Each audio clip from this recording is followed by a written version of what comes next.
बहुत लोग कहते हैं कि कृष्ण मेरी सुनते नहीं है। मैं बहुत पूजा पाठ करता हूं, बहुत विश्वास रखता हूं, लेकिन कृष्ण मेरी सुनते नहीं। मेरे आराध्य हैं पर मेरी सुनते नहीं।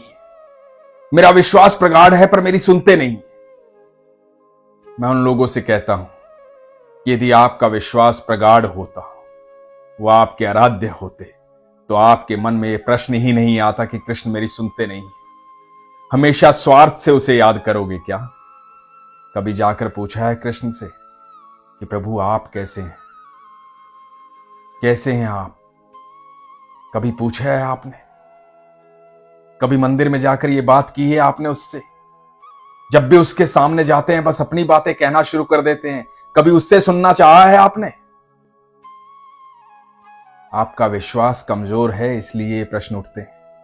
आज जो प्रसंग सुना रहा हूं, आंखें बंद करके सुनिएगा और समझिएगा इसे कि कृष्ण क्यों नहीं सुनते हैं। हरे कृष्ण दोस्तों, मैं हूं अनुज शर्मा। भगवान के एक भक्त हुए धन्ना जाट। बताते हैं कि धन्ना जाट छोटे से थे। उनके परिवार में संतों का आना जाना लगा रहता था। परिवार धार्मिक प्रवृत्ति का था। एक बार धन्ना जाट के घर में कुछ संत आए। संत आए तो कुछ दिन के लिए उन्हीं के घर में रुके। तो धन्ना जाट ने देखा कि वो संत जो हैं शालिग्राम साथ लेकर आए थे। शालिग्राम के रूप में भगवान की सेवा करते थे, ठाकुर जी की सेवा करते थे। तो धन्ना जाट बच्चे थे, देखते थे कि सेवा कैसे होती। शालिग्राम को रखा जाता, पूजा आराधना की जाती, पंचामृत से स्नान करवाया जाता। धन्ना जाट को यह सब बहुत अच्छा लग रहा था कि किस तरह से शालिग्राम को स्नान करवाया जाता है, किस तरह से आराधना की जाती है, कीर्तन किया जाता है। धन्ना जाट वहीं संतों के पास बैठे रहते, उनकी बातें सुनते रहते।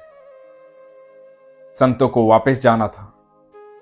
संत तो भ्रमण पे रहते हैं, कहीं भी आते जाते रहते हैं, कोई ठौर ठिकाना तो होता नहीं है। पूरा ब्रह्मांड संतों का है। तो उन्हें जाना था। धन्ना को ये बात पता लगी कि संत प्रस्थान कर रहे हैं। धन्ना रोने लगे, बोलने लगे कि आप भले ही जाइए, लेकिन ठाकुर जी को यहीं छोड़ जाइए। मुझे उनके साथ ही रहना है, मुझे वो बहुत अच्छे लगते हैं, मुझे उनके साथ ही रहना है, यहीं छोड़ जाइए। अब संत उसे कैसे समझाएं कि धन्ना, ये प्रभु हैं, इनके बिना हमारा क्या है। तो संतों ने कहा कि ठीक है, कल सुबह जाएंगे, तुम्हारी इच्छा पूरी हो जाएगी। तो संतों ने रात्रि में सिंहासन पर दूसरा एक मट्टी का ढेला ला करके रख दिया, जो शालिग्राम से थोड़ा सा बड़ा था। मट्टी का ढेला रख दिया, उसे सजाकर, इत्र लगाकर, तिलक लगाकर, बिल्कुल वैसे ही रख दिया जैसे वो शालिग्राम की पूजा करते थे, आराधना करते थे। सुबह धन्ना उठा। धन्ना ने उठते ही पूछा कि संत कहां है। पता लगा संत यहीं है। धन्ना भागकर उनके पास गया, देखा कि सिंहासन पर शालिग्राम रखे हुए हैं। और असल बात यह थी कि सिंहासन पर तो पत्थर का ढेला रखा हुआ था, जिसको संतों ने झूठ मूठ में शालिग्राम बनाया था, तिलक लगाया था। और असली शालिग्राम उस मिट्टी के ढेले के नीचे बिना सिंहासन के रखा हुआ था। तो संतों ने धन्ना से पूछा कि धन्ना बताओ, कौन सा शालिग्राम चाहिए, कौन से ठाकुर जी चाहिए, वो जो सिंहासन पर बैठे हैं बड़े वाले, या नीचे बैठे हैं छोटे वाले। धन्ना तो बच्चा है, बच्चे के मन को संत जानते थे, उनको पता था कि ये बड़ा ही मांगेगा। धन्ना ने वही कहा, मुझे वो दो जो सिंहासन पर बैठे हुए हैं, जो बड़े हैं, मुझे वही चाहिए। संतों ने उस पत्थर के टुकड़े को धन्ना को सौंप दिया और कहा कि अच्छे से पूजा पाठ करना, अच्छे से आराधना करना, जैसे हम करते हैं, ध्यान रखना। धन्ना बड़ा खुश हुआ। धन्ना ने बहुत धन्यवाद किया, उनके चरण स्पर्श किए, बहुत धन्यवाद किया, बहुत खुश हुआ कि मेरे ठाकुर मेरे पास आ गए हैं। संत असली शालिग्राम को लेकर चले गए।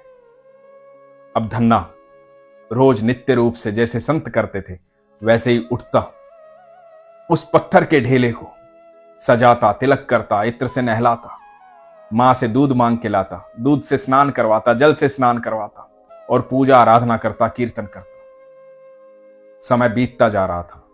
धन्ना को पता लगा कि संत पड़ोस में कहीं और आए।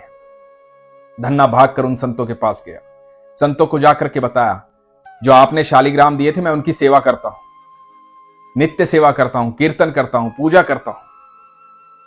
तो संतों को लगा कि बच्चा है, आज तक सेवा कर रहा है, छोटा बच्चा है, चलो इसे दूसरी बात कहते हैं, पूछते हैं इससे। संतों ने पूछा कि अच्छा धन्ना एक बात बताओ, भोग लगाते हो? तो धन्ना ने कहा कि भोग तो नहीं लगाता मैं। तो संतों ने कहा कि तो भोग भी तो लगाया करो, तुम्हें भी तो भूख लगती है, भगवान को भी तो भूख लगती है, तो भगवान को भोग कौन लगाएगा? भगवान को भोग लगाया करो, और जब भोग लगाओ तो पर्दा कर दिया करो, भगवान भोजन ग्रहण करेंगे। धन्ना ने कहा कि ठीक है, मैं भगवान को भोग भी लगाऊंगा। धन्ना का सरल स्वभाव, बच्चे जैसा मन, वो धन्ना जो पत्थर के उस टुकड़े को भगवान मान चुका था, अपना ठाकुर मान चुका था। जब तिलक नहीं होता था तो मिट्टी के ढेले को रगड़ करके उस लाल रंग से भगवान को तिलक लगा देता था। इतना प्यार करने वाला, इतना सरल, अपनी मां के पास गया, मां को बोला कि मुझे भगवान को भोग लगाना है, मुझे मेरे ठाकुर जी को भोग लगाना है, मुझे भोजन दो। और मां से भोजन लेकर आया, भोजन ला करके भगवान के सामने रखा। संतों की बात याद आई कि पर्दा करना है, पर्दा कर दिया और पर्दे के बाहर बैठ गया। बच्चा था, इंतजार करने लगा कि भगवान भोजन करेंगे, उसके बाद पर्दा हटाऊंगा। थोड़ी देर बाद झांक कर अंदर देखा, भोजन तो वैसे ही रखा हुआ था। फिर बाहर बैठा रहा, सोचने लगा कि थोड़ी देर में खा लेंगे। फिर झांक कर अंदर देखा, लेकिन फिर भगवान ने नहीं खाया। फिर बैठा रहा, उसे लगा कि मैं बार बार झांक रहा हूं, शायद इसलिए भगवान नहीं आ रहे, तो मैं बैठा रहता हूं। काफी देर बैठा रहा, लेकिन भोजन जो का तो रखा हुआ था। अब धन्ना बहुत परेशान हुआ, दुखी हुआ, रोने लगा। भगवान से बोला कि आपने भोजन नहीं किया तो मैं भी भोजन नहीं करूं। ये जिद पकड़कर वहां बैठ गया। समय बीतने लगा, पूरा दिन बीत गया, रात्रि बीत गई। रोता रहा, भगवान को बुलाता रहा, कहता रहा कि आप भोजन नहीं करोगे तो मैं भी भोजन नहीं करूंगा। फिर झांक कर देखा, और क्या देखता है, पर्दे के पीछे मोर पंखधारी बाके बिहारी हमारे ठाकुर जी, नन्हे से ठाकुर जी भोग लगा रहे हैं, भोजन कर रहे हैं। धन्ना अति प्रसन्न हुआ, आंखों में अश्रु थे, अब तक दुख के अश्रु थे, अब खुशी के अश्रु थे। देख रहा था ठाकुर जी भोग लगा रहे हैं, बड़ा खुश हुआ। ठाकुर जी से बोला, आ गए आप, कितनी देरी से आए हैं? मैं कब से इंतजार कर रहा था, कब से रो रहा था, इतनी देरी से कोई आता है? भोजन भी ठंडा कर दिया है, गरम गरम लाया था मां से। ठाकुर जी बोले, कोई बात नहीं, मुझे इसमें भी आनंद आ रहा है। ठाकुर जी तो कण कण में विद्यमान है। वो शालिग्राम असली नहीं था, लेकिन ठाकुर जी तो हर जगह हैं, कण कण में विद्यमान है, हम सबके साथ हैं, हम सबके पास हैं। धन्ना सामने ठाकुर जी को देख रहा था। अब ये रोज की प्रक्रिया हो गई थी, धन्ना भोग लगाता और ठाकुर जी भोग ग्रहण करने आते। धन्ना बड़ा होने लगा था। अब हुआ यूं कि धन्ना को गैया चराने जाना होता था, तो धन्ना अपने ठाकुर जी को अपनी जेब में डाल लेता था और आगे जाके गांव से बाहर जाके जेब से ठाकुर जी को बाहर निकालता और ठाकुर जी को बोलता कि ठाकुर जी, अब यहां कोई नहीं है, सिर्फ हमारी गैया है, आप भी आ जाओ, प्रकट हो जाओ, बैठते हैं, बात करते हैं, घूमते हैं, गैया चराते हैं। और ठाकुर जी से अद्भुत दोस्ती थी धन्ना की, अद्भुत प्रेम था धन्ना का। एक दिन हुआ यूं कि धन्ना को गैया चराने नहीं जाना था, घर में उसके रिश्तेदार आए थे। तो ठाकुर जी ने पूछा, आज गैया चराने नहीं जाना? तो धन्ना ने कहा कि आज मेरी बुआ आई है, मुझे यहीं रुकना पड़ेगा। तो ठाकुर जी बोले कि कोई बात नहीं, तो एक काम कर, गैयों को और मुझे गांव से बाहर छोड़ा, गैया मैं चरा लूंगा। धन्ना गांव से बाहर गया गैयों को लेके और ठाकुर जी को जेब में डाल करके गांव से बाहर पहुंचा, जेब से ठाकुर जी को निकाला और ठाकुर जी को बोला कि ठाकुर जी प्रकट हो जाओ, यहां कोई नहीं है, बस गैया है। ठाकुर जी प्रकट हुए और ठाकुर जी गैया चराने लगे। अब अक्सर ऐसा होता था, जब भी धन्ना व्यस्त होता, ठाकुर जी को गांव से बाहर ले जाता, गैयों के साथ छोड़ देता। धन्ना की गैया ठाकुर जी चरा रहे थे। इतना अद्भुत प्रेम था। इतना सरल प्रेम था, सहज प्रेम था।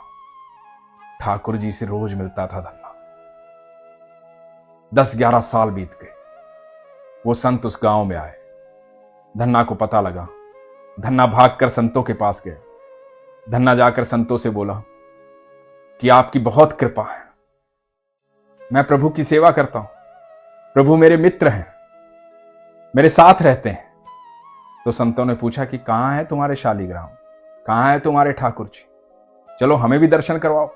संतों को लगा कि बच्चा था, बड़ा हो गया, लेकिन मन बच्चों जैसा है, अब भी वही बातें करता है, चलो देखते हैं कैसी सेवा करता है। तो धन्ना ने कहा कि अभी नहीं है ठाकुर जी यहां, ठाकुर जी तो गैया चराने गए, वो तो गांव के बाहर गए।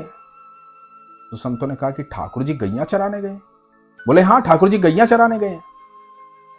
संतों को लगा कि ये तो अब भी बच्चा ही है, जैसा बचपन में था आज भी वैसा ही है। संतों ने कहा कि अच्छा गैया चराने गए?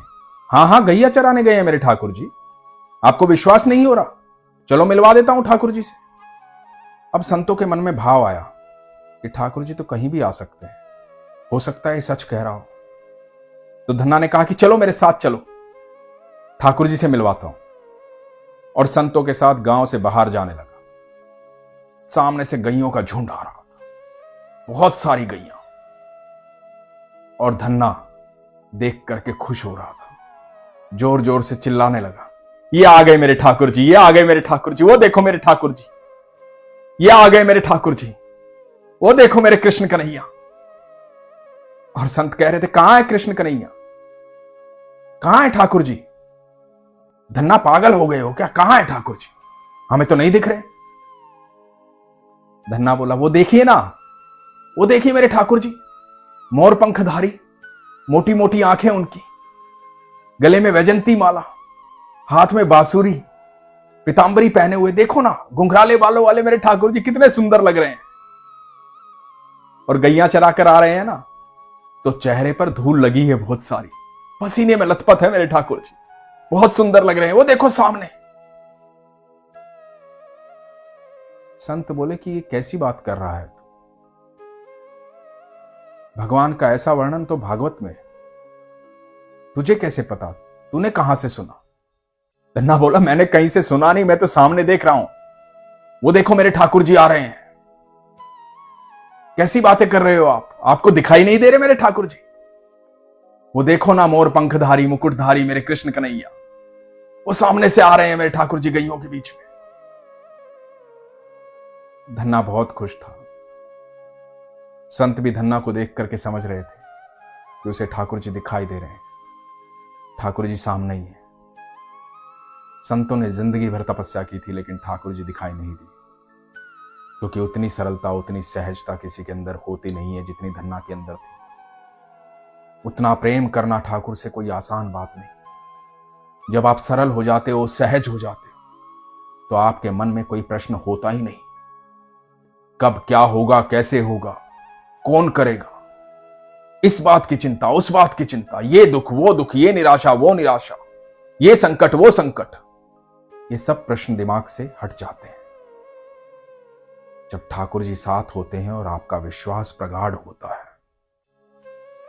तो अनंत ब्रह्मांड में किसी चीज की चिंता नहीं होती है, कोई दुख नहीं होता, कोई डर नहीं होता है, कोई भय नहीं होता है।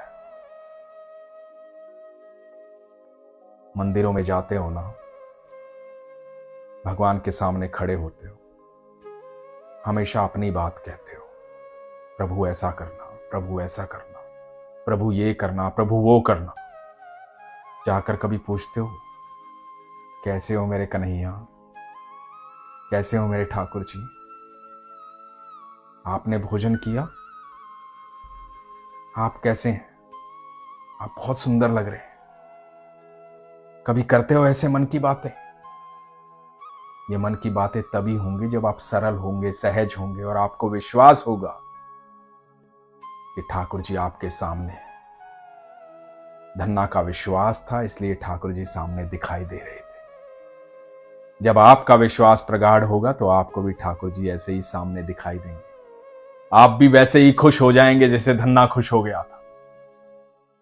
असली खुशी पाना चाहते हो तो विश्वास को प्रगाढ़ करो, इसलिए हमेशा कहता हूं, अपने विश्वास को मजबूत रखो, अपना ख्याल रखो। हरे कृष्ण।